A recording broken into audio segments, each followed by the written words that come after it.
Mampukah Kaesang mengubah peta Pilpres? Kita bahas bersama dengan Direktur Utama Carta Politika Yunarto Wijaya. Selamat siang Mas Toto, terima kasih sudah bergabung bersama kami di Rumah Selamat Pemilu. siang, Mbak. Oke, Mas Toto, Sama-sama.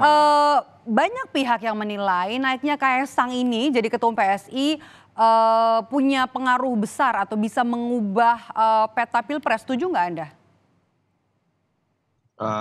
Saya tidak melihat sampai sebegitunya sih ya dalam konteks mengubah konstelasi Pilpres. Dalam artian tetap ada keterbatasan. Walaupun Mas Kaisang adalah membawa nama Pak Jokowi, tapi kalau disebutnya sampai ujungnya mengubah konstelasi Pilpres, saya yakin tidak. Kenapa? Karena konstelasi Pilpres sudah hampir mengkerucut ke koalisi yang sudah final. Kalau kita lihat Pak Prabowo sudah punya koalisinya, Mas Ganjar sudah punya koalisinya, bahkan koalisi Amin sudah punya cawapresnya. Jadi dalam konteks itu menurut saya sudah kalau peta koalisi sudah hampir bisa dibaca. Apakah kemudian keberadaan Kaisang juga bisa mengubah hasil Pilpres dalam konteks PSI kemudian bisa membawa pengaruh besar? Saya juga meyakini tidak. Tapi kalau kemudian bisa dibaca sebagai sebuah simbol, misalnya keberpihakan PSI kepada capres tertentu bisa dianggap keberpihakan presiden kepada capres tertentu bisa saja.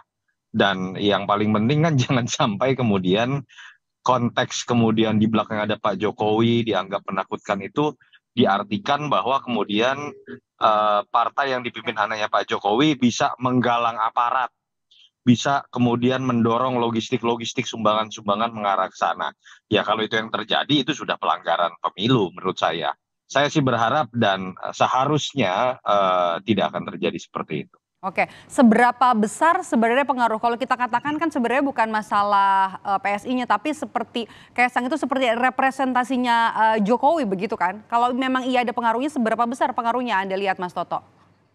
Iya, pertama naif ya kalau dikatakan tidak ada hubungannya sama sekali dan kita berhenti pada tafsir Pak Jokowi mengatakan dia sudah mandiri, yaitu bahasa normatif pasti berpolitik. Mhm. Tapi apakah ini tidak kemudian mendapat restu Pak Jokowi dan kemudian seorang ayah dan anak tidak melalui diskusi yang mendalam dan kemudian seorang ayah tidak berusaha memproteksi anaknya?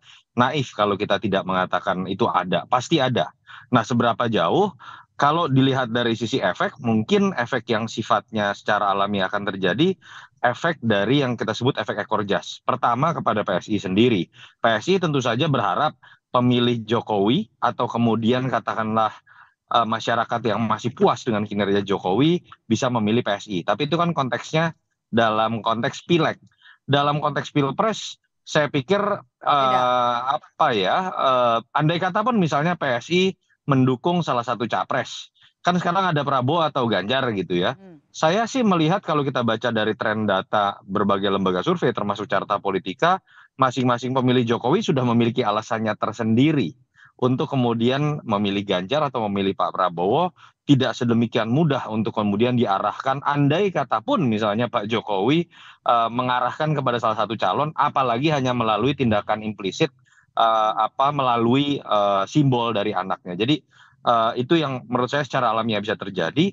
Berbeda dengan misalnya pandangan kalau kemudian presiden turun gunung, melakukan penggalangan, melakukan intervensi, itu bisa berimplikasi besar. Tapi saya percaya Jokowi bukan tipikal karakter tipikal pemimpin seperti itu yang akan melakukan tindakan-tindakan yang katakanlah akan merusak legasinya sendiri. Oke, nah ini ada penilaian juga dari Wasekjen PKB Saiful Huda yang bilang kalau Kaesang ini adalah bidak caturnya Jokowi yang semakin intens selama 5 bulan jelang Pilpres. Anda sepaham soal ini, Mas Toto?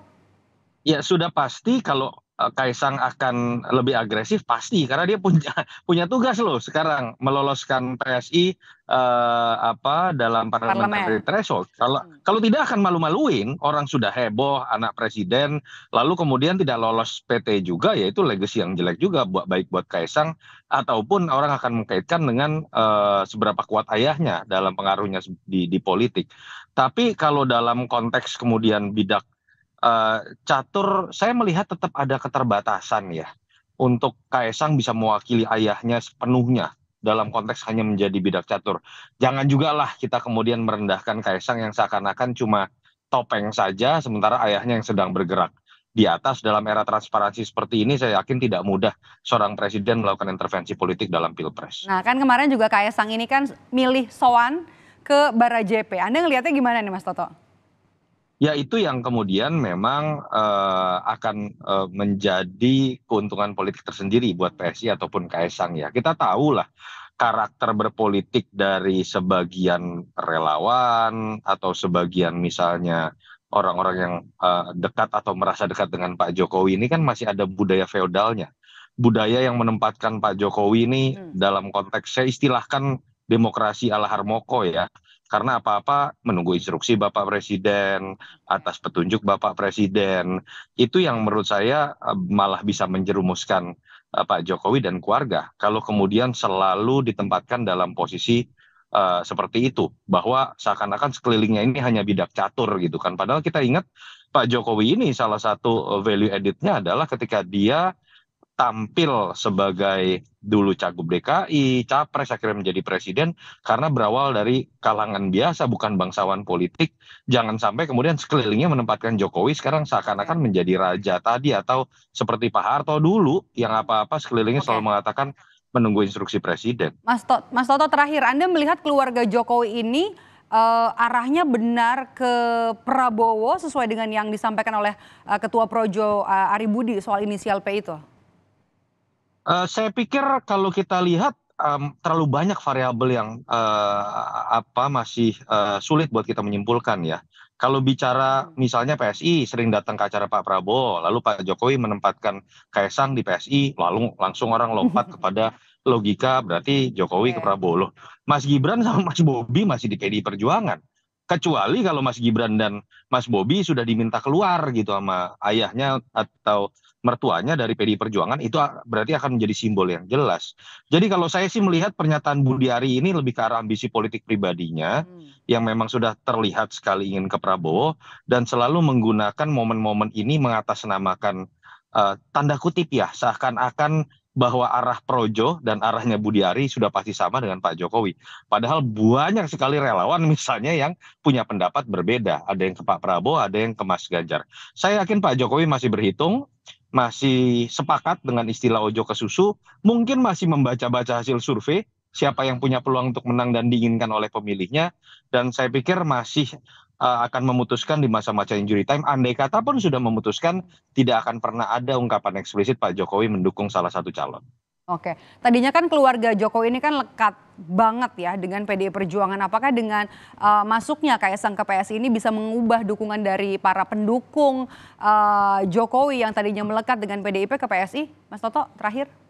Kalau Mas Gibran dengan Mas Bobi sudah keluar dari PDI Perjuangan, logikanya jadi benar. Tapi selama bahwa kakak beradik ini kemudian masih ada di dua partai yang berbeda, lebih mudah buat kita menyimpulkan Pak Jokowi bermain dua kaki atau memasang politik dua kaki karena tidak ingin adanya perpecahan di antara koalisi pendukungnya sendiri. Oke, politik dua kaki ini ujungnya kemana Mas Toto? Ujungnya adalah untuk menjaga stabilitas politik. Bayangkan kalau Pak Jokowi sekarang misalnya secara eksplisit mendukung salah satu calon presiden, yang terjadi adalah kekisruhan di koalisi politiknya. Itu yang menurut saya sekarang sedang dijaga dengan cara Jokowi menempatkan politiknya ini bahkan bukan di dua kaki saja, bisa saja tiga kaki bahkan. Wait and see, masih kita akan tunggu karena pendaftaran baca pres, cawapres juga nanti masih akan terjadi kurang dari 1 bulan lagi Oktober nanti. Terima kasih. Betul.